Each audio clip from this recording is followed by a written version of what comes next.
Hi everyone, welcome to this month's Global Monthly Video Hop here on YouTube. It is fabulous to be joining everyone from here in Australia as an independent Stepping Up demonstrator, and I am joining a whole group of people that are fabulous demonstrators as well from around the world. This month our theme is fun fold cards, and I had a really fun time playing with the Zany Zoo Suite. So here is my card. A bit hard to see, a bit glary, but you can see that it does open up. It is a bit of a fun fold. There we go. So join me as I make this and hopefully can inspire you to do the same. So let's get started. I am an Australian demonstrator, so all of my measurements will be in centimetres. So I have created a cardstock base, fairly similar to what we normally would do. So half of an A4 and then scored in the middle so that it folds in half again. The difference is instead of it being 10.5 centimetres wide, once it's folded I actually trimmed it back to 10. The reason being is I hate doing maths. So this fun fold card is actually one where you score this front piece in half again. So it's easier if it's at a 5 centimetre rather than 5.25, so that would be a bit tricky. So basically you score, fold in half, and then the front flap of your card you're going to fold backwards like that. We are going to get our bone folder and we are going to excuse me, just burnish this down a little bit, and this is going to form our base. So the base just looks like that, fairly straightforward. This is a great card to use for DSP, and today we are using the Zany Zoo Suite. I was sad to think that this actually isn't going to be in the new catalogue, or at least not to my knowledge. So this one today is using the fun creatures out of that. So I've actually pre-cut out of the DSP this cute little bear playing, I think they're called an accordion, yeah, and the little raccoon with the balloons. So I've kept the colours and not added any extra colours to this one. So it is going to be a fairly straightforward card, no colouring, which will shock some people, but that's the way it's going to be for today. The two colours that I have, well, the colours that I have chosen match in with the Zany Zoo Suite. So I have got Granny Apple Green, I have got, I think it's Parakeet Party or Lemon Lime Twist, I'm not sure which one. And you'll see the reason why I'm using that shortly. It's a slightly lighter colour than my Granny Apple Green, but I am going to use Granny Apple Green and do a bit of shading in a minute. Same with this one. So I think this might be Pool Party. I'm pretty sure that's Pool Party, but we're going to use Coastal Cabana. So it kind of fits in. So you can see in these images there is light and shade, and rather than do tone on tone, I wanted it to pop a little bit more. So I went one shade darker. So to match in with this card, I'm just going to move this up a little bit so you can see I have cut some supplies. So this is my piece that is the same size as the entire card, so less half a centimetre horizontally and vertically. So it's 9.5 by, and let me get my correct, it is 14.3, I think, 14.3 if my maths is correct. Then this one is 14.3 by 4.5, and the white cardstock is the same. Then I have a square, a rectangle, sorry, of cardstock, and I think, if I remember rightly, I cut this one at 7.5 by 6.5, or approximately that. You'll see why this is going to create part of the panel for our fun fold. And that's about it. I do have a little scrap, whether it'll be big enough or not, or if I'll have to grab another piece, but that is for our sentiment later on. So let's get started. We are going to do a few things to all of this before I stick it together, because it goes together really quickly. So let me pop this to one side, and I'm going to grab, and it's very dirty, I apologize, so let me just get a wipe.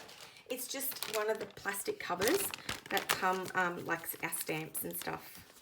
Or actually, no, I think that one came from my gemstones. So I am using some basic rhinestones today too. So I'm just going to wipe this off. Yes, it's making a mess of my board underneath as well, but this is what I use for my blending. I don't have a glass mat. They are kind of cool. I used to use actually a piece of glass out of a photo frame many years ago, but this is just as good. And the reason that I use this is it just keeps some of the ink in the same spot and helps with the blending. So for my green, I'm going to grab out my Granny Apple Green. Here it is here. And I'm just going to ink up one side. So I'm going to be quite heavy-handed with this. And yes, I have color coordinating blending brushes, but and I had these, well, some of these anyway, not all of them, but some of them prior to Stampin' Up, kind of bringing out their own. And I have used the Stampin' Up ones and they are amazing. I actually got gifted some at on stage, which was kind of fun. But for these, so I don't get my colors mixed up, I do like the color because then that tells me that's the green. And this one is a brand new or newly washed one, and it's got a blue. So I'm going to use the bluey green of Coastal Cabana on this one.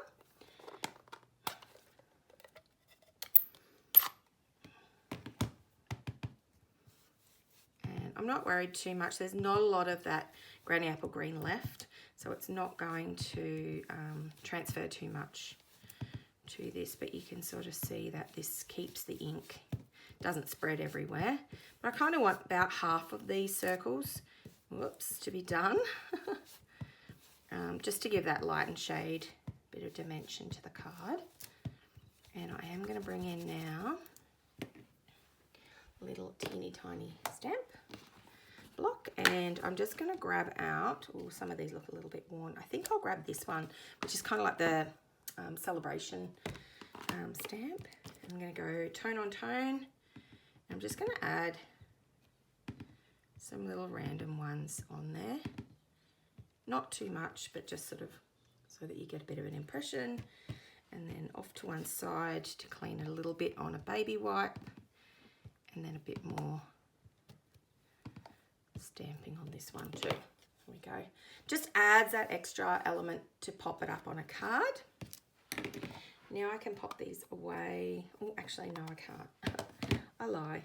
I am going to use this white cardstock, which is actually where you would write on the inside. You could write more, and we may even add an additional panel later on if I feel like it. I'll show you in the end if I do.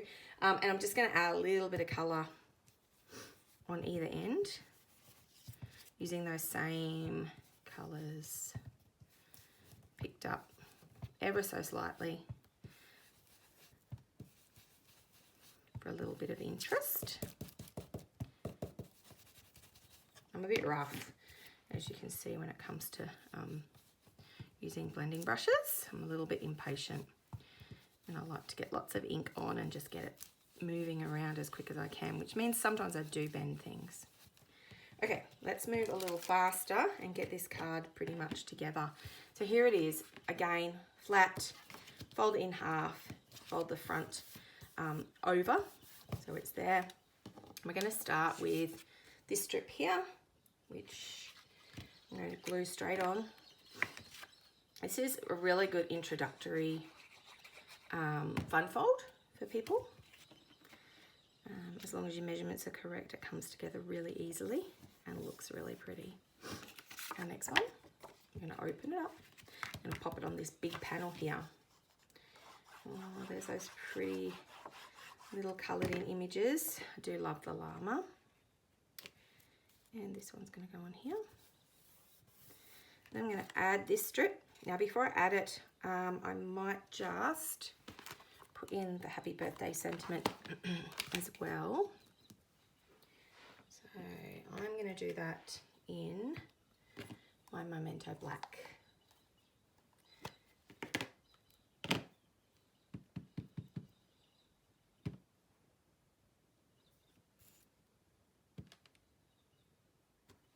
And we always hope that it is straight, so that I didn't do too badly that time. This is going to get glued on this panel here. So it is hidden, excuse me, when you first see the card. But when you open it up, ta-da, there it is. So you see that little bit of blending. just adds a bit of cuteness. And like I said, you could add another panel in here because it will get hidden underneath there, but I think that's enough. I'm not one to write a lot in these cards. So yeah. Okay, bringing it back to here, we're now going to create a piece that goes in the middle like this. So I'm actually going to glue this on first. So we just need, let me do it on this bit. Just need enough on about half. Okay, so it'll stick on. And we position it in the middle, like so. Hoping that it is straight, or straightish. There we go. Okay, so this becomes your fun fold. So you just got to be careful about that little bit. It will, you can open it up like that. We don't, probably should have had it a little bit higher, and it's probably too late now, but you can kind of play with that. And now we're going to add these circles. So I'm just going to sort of put them so that they're at a bit of a, I don't know what you would call that, like a bit of, not straight is what I'm trying to say. So that one's just hanging off there. And this one is just hanging off there. And we're going to bring in our images. So for this one, I'm going to use this image here, and he's going to just stick straight down, but I'm going to actually use some dimensionals. And I am running out of dimensionals, so I have to be careful. Let me see. 1, 2, 3, 4. Perfect. Just take the little backings off. You can see how messy my craft desk gets when I create. Okay, I'm going to pop him on here. So he's kind of sitting in amongst it all, like so. And then this little guy, I was going to pop in here, and you won't see him.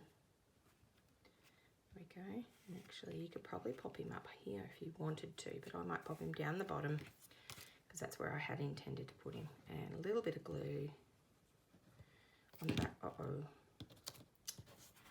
Gone over the top there. Just got to be careful.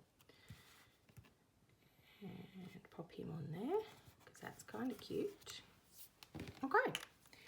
Now, a couple of these gorgeous little rhinestones. Now, you can colour these, and I'm actually going to use Flirty Flamingo, although this one isn't very dark, so sometimes you've got to come in with a different colour. Just got to pick, sometimes your shades that you use are not the ones that are in your DSP, or the ink that you're using. You may have to go a bit darker for this technique. So these are alcohol markers. These are our Stampin' Blends. This one is Flirty Flamingo Dark. And I'm using 1 big, 1 medium, 3 small, because it's always an odd number. And then I'm going to grab my little scalpel, because that's how I put my rhinestones on, and I'm going to randomly choose where they go. This is always the fun part, because you never know where they're going to go, and then you just plonk them down and hope for the best. I like to cluster 2 together if I can. And then try to make a bit of a triangle if you can with them, or at least follow what appears to be a triangle. And there we have it. Okay, so that is my card. Little bit of a cute card for, oh, I haven't forgotten one thing. I will need to put a sentiment on the front. So let me grab, where is it? Something great to celebrate you. And I'm going to grab a different block for that one. And I am going to, I think I'm just going to use black and white for that one as well. So my memento. Now stamping, sometimes I stamp ink stamps upside down, and other times I don't. So let's pop this one on, hope that it's straight. There we go. And it's a very, very straightforward snip to keep it on there. And I might pop it here. I'll just trim it back a little more. And not quite straight either. I'm terrible when it comes to cutting straight. I think most people would say the same. So we're going to pop it here. That looks good to me. Let me grab a bit of glue. And this will be the final part of our card. Line it up to that edge, and there we go. So there is our fun fold. Very easy, very simple, but lots of fun. And of course, this panel here, you can make it whatever you like. You can cut out a big label, you can make it small, you can do something fancy with a cut out big image, anything you like that. But I just wanted to keep it simple and highlight and use those cute little critters. So thanks for joining me, everybody. Don't forget to hop along to everybody else's videos. Lots of super talented demonstrators that are joining us this month. We'll see you next month. Bye-bye.